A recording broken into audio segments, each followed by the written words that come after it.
구약 성경 779페이지 욥기 20장. 나아맛 사람 소발이 대답하여 이르되 그러므로 내 초조한 마음이 나로 하여금 대답하게 하나니 이는 내 중심이 조급함이니라. 내가 나를 부끄럽게 하는 책망을 들었으므로 나의 슬기로운 마음이 나로 하여금 대답하게 하는구나. 네가 알지 못하느냐? 예로부터 사람이 이 세상에 생긴 때로부터 악인이 이긴다는 자랑도 잠시요 경건하지 못한 자의 즐거움도 잠깐이니라. 그 존귀함이 하늘에 닿고 그 머리가 구름에 미칠지라도 자기의 똥처럼 영원히 망할 것이라. 그를 본 자가 이르기를 그가 어디 있느냐 하리라. 그는 꿈같이 지나가니 다시 찾을 수 없을 것이요 밤에 보이는 환상처럼 사라지리라.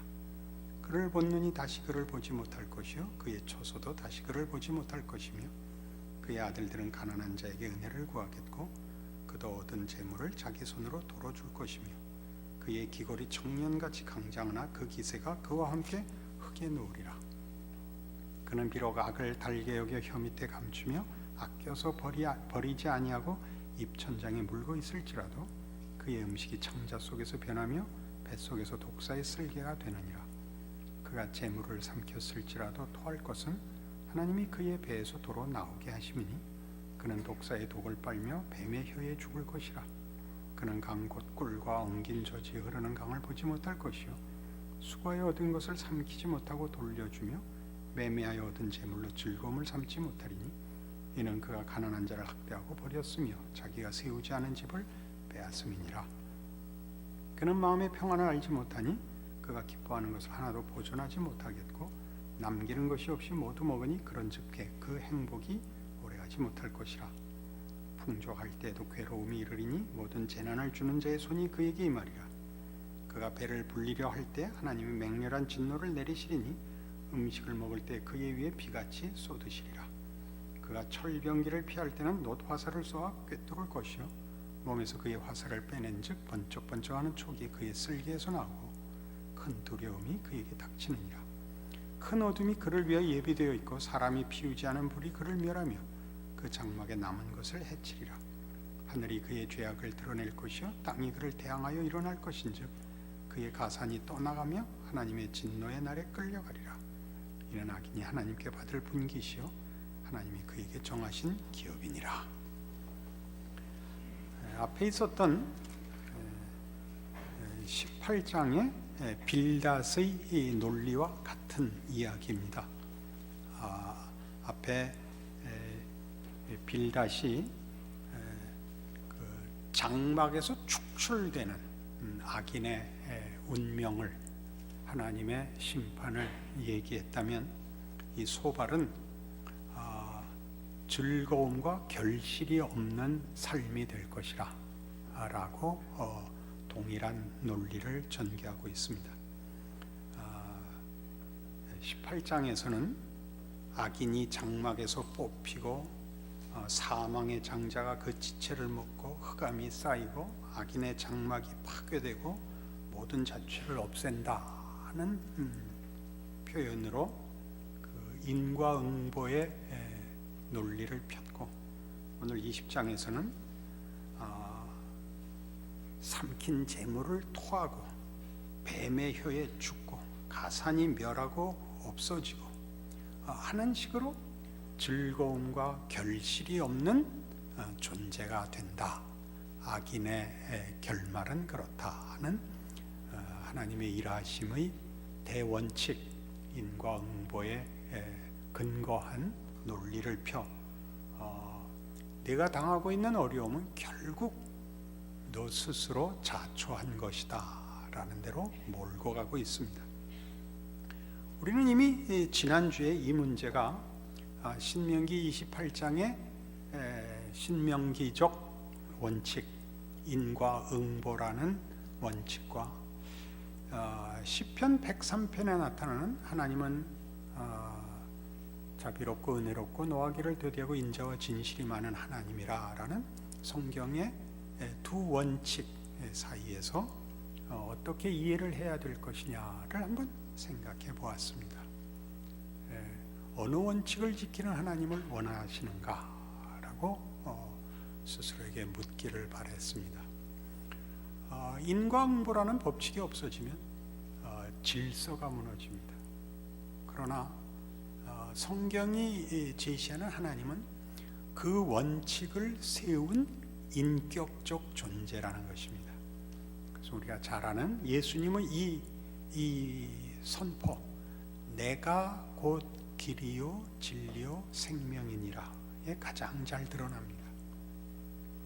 길과 진리와 생명이 개념이 아니며 원칙이 아니며 법이 아니며 인격이 만든 성실함이라는 것입니다. 인격이 그것을 잡고 있다면 그 원칙들은 유익을 위해서만 효력을 발하고 손해를 위해서는 융통성을 가질 수 있다고 얘기하는 것이죠. 유익을 위하여 그 원칙이 힘을 발휘한다는 뜻을 아시겠죠. 그러니까 우리는 어떤 얘기를 하면 늘 죄악된 성품으로 인하여 면책과 핑계 자리를 찾죠. 우리 하나님의 주권과 인간의 자유를 대조시키면 하나님의 주권을 강조하여 예정을 강조하면 내 책임은 없다로 도망가고, 인간의 책임을 강조하면 결국은 내가 내 운명을 결정한 것이다라는 자랑으로 가죠. 그쪽으로 가는 것은 두 강조의 나쁜 쪽, 우리가 생각하는 나쁜 쪽의 적용이죠. 하나님은 그걸 다 어느 쪽에 쓰셨죠? 우리의 한계를 극복하는 하나님의 능력을 얘기하기 위해서 하나님의 주권을 강조하고, 우리가 책임 있는 삶을 살아 훌륭한 사람이 되어야 하는 것을 목적하여 책임을, 자유를 강조하는 성경이 하고 싶은 얘기를 우리는 뒤집어서 도망가고 핑계대고 외면하는 대로 갖다 끌어쓰죠. 그래서 그 원칙 혹은 그 일하시는 하나님에게 하자가 있는 것이 아니라 우리의 죄성이 그렇게 하는 거죠. 죄성이 그렇게 하는 거죠. 그래서 이 19장에 나오는 욥의 이 말하자면 절규 같은 어떤 간증에 해당하는 19장 25절, 내가 알기에는 나의 대속자가 살아계시니 마침내 그가 땅 위에 서실 것이라. 내 가죽이 벗김을 당한 뒤에도 내가 육체 밖에서 하나님을 보리라. 내가 그를 보리니 내 눈으로 그를 보기를 낯선 사람처럼 하지 않을 것이라. 내 마음이 초조하구나. 나의 대속자가 땅 위에 서실 것이라. 이 표현을 지난주에 제가 다른 좀 의역을 한 주석가의 표현을 따라 티끌을 위하여 서실 것이라 라는 번역을 소개했었습니다. 나의 대속자가 마침내 티끌을 위하여 서실 것이라. 티끌이란 우리 모든 인류입니다.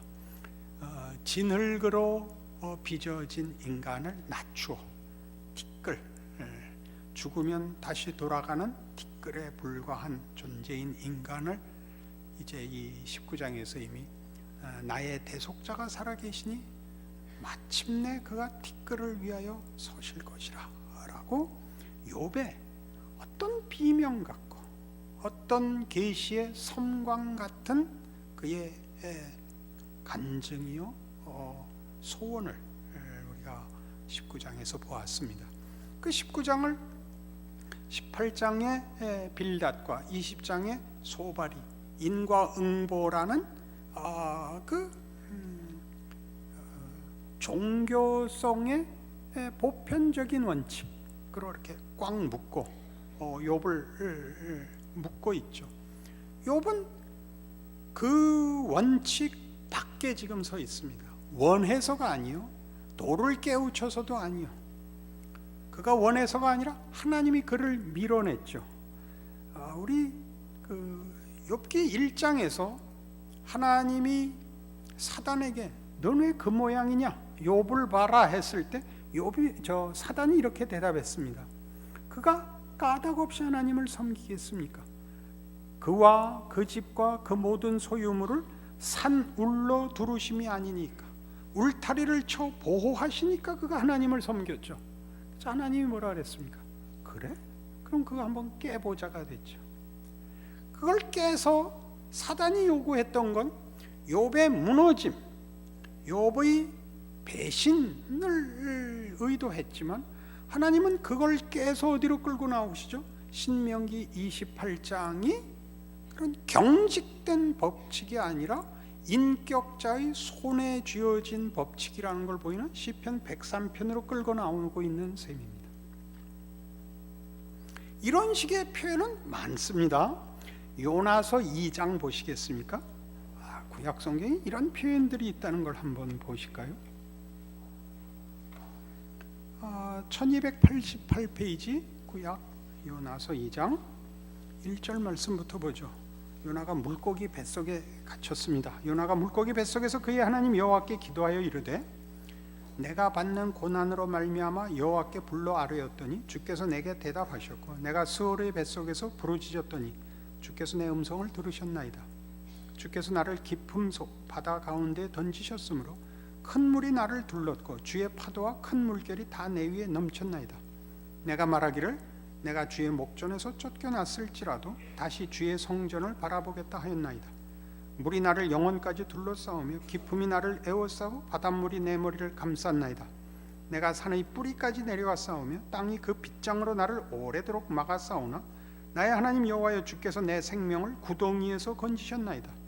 내 영혼이 내 속에서 피곤할 때에 내가 여호와를 생각하였더니 내 기도가 주께 이르러 싸우며 주의 성전에 미쳤나이다. 거짓되고 헛된 것을 숭상하는 모든 자는 자기에게 베푸신 은혜를 버렸사오나 나는 감사하는 목소리로 주께 제사를 드리며 나의 소원을 주께 갚겠나이다. 구원은 여호와께 속하였나이다. 이게 무슨 소리일까요? 요나는 니느웨 성을 회개시키라는 하나님의 명령을 거부하고 도망가다가 다시스로 가려다가 그 풍랑을 만난 배 위에서 모든 선원들이 이것이 누구 때문에 일어난 재난인가 제비 뽑아 걸렸습니다. 그리고 자기가 왜 여기까지 오게 됐는가를 얘기했고 다른 그 배에 탄 사람들이 그를 바다에 던졌죠. 큰 물고기가 그를 삼켰습니다. 거기에서 하는 기도입니다. 그가 무슨 기도를 했을까요? 살려달라는 기도를 한 정도가 아니라 5절에 보듯이 물이 나를 영혼까지 둘러싸우며 깊음이 나를 에워싸고 바다풀이 내 머리를 감쌌나이다. 내가 산의 뿌리까지 내려갔사오며 땅이 그 빗장으로 나를 오래도록 막았습니다. 이건 그냥 외적 고통이 아니라 영혼 깊은 고통이었다는 거죠. 자신의 미련함, 비겁함, 하나님의 크심을 못 알아본 무지함, 완악함, 해결할 수 없는 자기 실체를 본 것이죠. 거기서 그가 돌이킵니다. 뭐라고 돌이키냐 하면 4절에 있는 것 같이 내가 말하기를 내가 주의 목전에서 쫓겨났을지라도 다시 주의 성전을 바라보겠다 하였나이다. 이건 굉장히 놀라운 고백이죠. 왜냐하면 그가 니느웨를 회개시키러 가는 걸 왜 거부했냐 하면 아수르의 수도입니다. 이스라엘이 아수르에 망할 것입니다. 그러니 아수르를 회개시켜서 이스라엘을 쳐 멸망시킬 아수르가 하나님의 자녀가 되는 일은 허락할 수 없는 겁니다. 이스라엘 사람으로서 애국적이죠. 국가라는 이름을 빼면 이기적이죠. 그걸 벗어나는 겁니다. 내가 주의 목전에서 쫓겨났을지라도 다시 주의 전을 바라보겠나이다 하였나이다. 무슨 뜻이죠? 하나님이 나를 버려도 나는 하나님 이제 못 버립니다. 그게 무슨 뜻일까요? 하나님의 위대하심과 의로우심과 신실하심에 대하여 항복합니다. 하나님이 나를 버린다 할지라도 하나님이 오르십니다. 하나님의 오르심을 내 개인적인 이해 득실과 묶을 수 없습니다. 까지 가죠. 어때요? 하나님이 여러분의 기도를 들어주시지 않고 여러분의 인생을 평생 괴롭게 하면 안 믿을 건가요? 이런 때 또 아멘 하는 분이 있었는데 오늘은 왜 아무도 없죠? 조심하기로 작정들 하셨나요? 야, 끝날 때까지는 입도 뻥끗하지 말자 이렇게 됐죠. 중요한 선언이죠. 하박국서 2장에 가면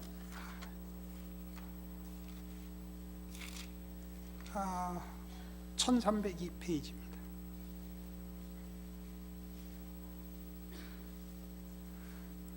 보라, 그의 마음은 교만하며 그 속에서 정직하지 못하나 의인은 그 믿음으로 말미암아 살리라. 이제 유다가 바벨론에 망할 것입니다. 그러니까 하박국이 왜 이 나라가 이 꼴이 되었습니까? 라고 기도를 했죠. 하나님 앞에. 야, 너 지금 그 현실을 갖고 놀랄 거 없다. 더 큰일 벌어진다. 갈대아 사람들이 일어나서, 바벨론이 일어나서 너희 나라를 삼킬 것이다. 아니, 그런 일이 어떻게 있습니까? 의인은 믿음으로 말미암아 산다. 이게 믿음이라는 건 어쨌든 인과응보에는 어쨌든 갖다 넣을 수가 없습니다. 우리 신약 성경에 등장하는 예수님의 이 선언, 친구를 위하여 목숨을 버리면 이에서 더 큰 사랑이 없느니라. 친구라는 말은 이해관계나 옳고 그른 것으로 묶을 수는 없는 존재죠. 친구란 희한한 거죠. 우리 인생에서 하나님이 우리에게 가르치는 사회에 꼭 있어야 되는 윤리, 도덕, 법이라는 거 중요하지만 사실은 따져보면 우리는 법 속에 있기보다 관계 속에 있습니다. 관계 속에 있다는 게 뭐죠? 왼수랑 살게 돼 있죠. 가족입니다. 가족은 초법적인 관계입니다. 거기는 무슨 대차대조표가 없습니다. 그건 끝없는 책임이며 기쁜 짐입니다. 그렇지 않습니까? 그걸 어떻게 할 겁니까? 어떻게 갈라서고 어떻게 따집니까?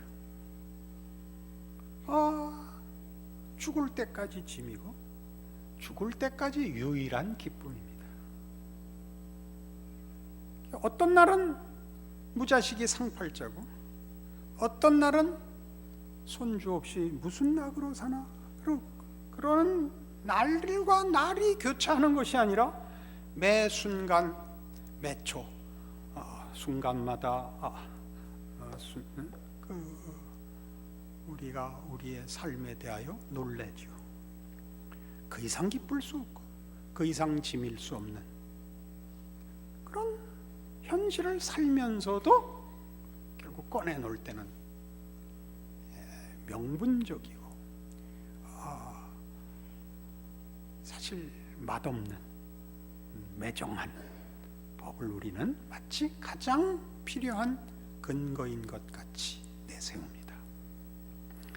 서두에도 말씀드린 것 같이 그것이 인격의 손에 붙잡힌 법이라는 걸 모르면, 그 법을 만드시고 그 법을 적용하시는 분이 하나님이시라는 것을 모르면 우리는 스스로가 불안하고 힘들 뿐만 아니라 그걸 누군가를 그 법칙으로 붙잡아 나를 편하게 하는 데 밖에 쓸 줄 모르게 됩니다.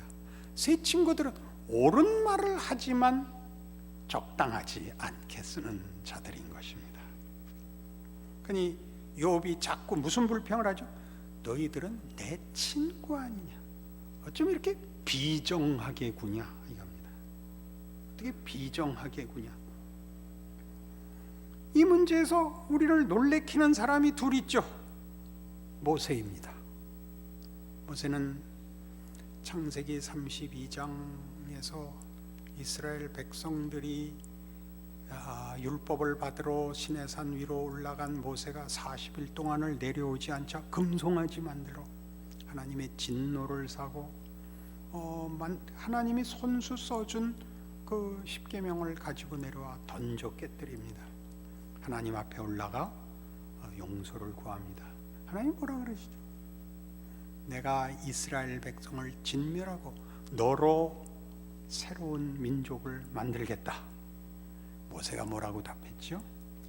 이 백성들을 멸하시려거든 제 이름도 생명책에서 지워 주십시오. 이거 할 줄 모르는 자는 율법을 받을 자격이 없다, 그런 뜻입니다. 또 한 사람이 있죠. 바울도 그리했습니다. 로마서에서 그는 하나님이 예수 안에서 허락한 구원과 그 복음이 얼마나 굉장한 것인가를 써내려가는 그 서신에서 이스라엘에 관한 이야기를 하죠. 내 골육, 내 백성을 위하여는 내가 저주를 받아도 좋다. 내 동족이 구원받기를 원한다 라는 고백을 거기 써놓았습니다. 내가 저주를 받아도 좋다. 이 마음을 갖지 않는 자는 성경을 볼 자격이 없는 것입니다. 왜요? 또 이제 종합적으로 확인해 보십시다. 예수님이 이 선언을 하죠. 나는 의인을 부르러 온 것이 아니라 죄인을 부르러 왔노라. 어떻게 하실 겁니까? 아무래도 좋다라고 이걸 쓰는 것은 무슨 이유라고요? 은혜를 강조하면 무책임해진다는 우리의 죄성이라고요. 은혜에 잘못이 있는 것이 아니라 책임을 강조하여 할 말 없게 만드는 것은 무슨 잘못이라고요? 우리가 자랑하고 싶은 죄성의 잘못이라고요. 죄가 그러는 거예요. 성경은 그 두 가지가 전혀 충돌이 없고 모순이 없답니다. 하나님의 의로우심, 공평하심과 그 법칙과 질서를 넘는 하나님의 긍휼과 자비에 대해서 우리는 기뻐해야 됩니다. 감사해야 됩니다. 그리고 기꺼이 그것을 우리의 신앙생활에 적용해야 됩니다. 그게 로마서 12장입니다.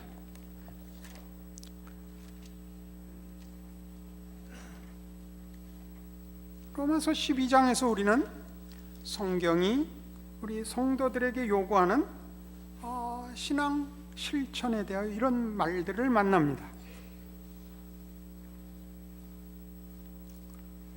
9절부터 보죠.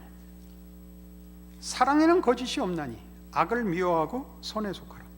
사랑이라는 이름으로 죄를 져도 된다, 그런 얘기는 전혀 아닙니다. 사랑엔 거짓이 없나니 악을 미워하고 선에 속하라. 형제를 사랑하여 서로 우애하고 존경하기를 서로 먼저 하며. 먼저 한다는 게 무슨 뜻이죠? 빚져서 하는 것이 아니고 마음에 들어서 하는 것이 아니고 조건을 따져서 하는 것이 아니라는 뜻이죠. 부지런하여 게으르지 말고 열심을 품고 주를 섬기라. 만만치 않죠? 열심히 주를 섬겨야 됩니다. 이렇게 째려보고 기다리시면 안 됩니다. 방관자가 되시면 안 됩니다. 소망 중에 즐거워하며 환난 중에 참으며 기도에 항상 힘쓰며. 기도하라는 것은 내가 할 수 있는 일보다 더 큰 일을 하시는 하나님을 기억하라는 말입니다. 성도들의 쓸 것을 공급하며 손 대접하기를 힘쓰라. 할 수 있는 것 하세요. 남이 안 하는 것 지적하지 말고 자기가 할 수 있는 것 하세요. 너희를 박해하는 자를 축복하라. 축복하고 저주하지 말라. 즐거워하는 자들과 함께 즐거워하고 우는 자들과 함께 울라. 이게 뭐라 그랬죠? 기쁨을 나누고 슬픔을 나누십시오. 16절에 그 설명이 나오죠. 서로 마음을 같이 하며 높은 데 마음을 두지 말고 도리어 낮은 데 처하며 스스로 지혜 있는 체 하지 말라. 잘난 척 하지 말라. 그거 너 지금 기쁘다고 좋아할 거 없어. 두고 봐. 이딴 소리 하지 마시고, 너 왜 이렇게 멋대가리 없이 그러? 왜 밤낮 징징거려? 그러지 마시고. 얼마나 힘들어 그러세요. 표정 한번 만들어 보신다. 이 표정을 늘 기억하세요. 연습하셔야 돼요. 그죠? 할 수 있거든 너희로서는 모든 사람과 더불어 화목하라. 이건 이제 결론을 내리는데, 이 결론에서 여러분 이 앞에 있었던 말이 무슨 뜻인지 아시게 됩니다. 내 사랑하는 자들아, 너희가 친히 원수를 갚지 말고 하나님의 진노하심에 맡기라. 기록되었으되 원수 갚는 것이 내게 있으니 내가 갚으리라고 주께서 말씀하시니라. 네 원수가 줄이거든 먹이고 목마르거든 마시게 하라. 그리함으로 내가 숯불을 그 머리에 쌓아놓으리라. 이게 무슨 얘기냐 하면 원수는 없다는 겁니다. 원수가 생긴 이유는 뭐죠? 내 복을 가로챘다고, 나를 넘어뜨렸다는 겁니다. 그렇지 않다는 겁니다. 우리 요셉 얘기했었죠. 요셉이 팔려가서 그 고생을 하고 나중에 형들을 만나서 뭐라고 답하죠? 자기 인생을 되돌아보고 알게 됐습니다. 하나님의 일하심을.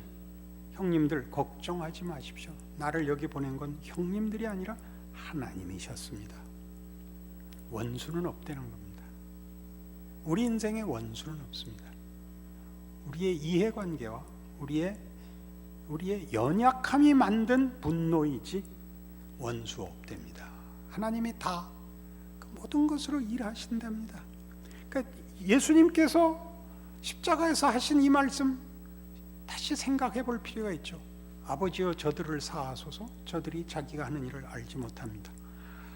잘못하는 걸 알지 못할 뿐만 아니라 그 일로 하나님이 일하고 있는 것 저들이 모르고 있습니다 까지 들어가죠. 원수는 없는 겁니다.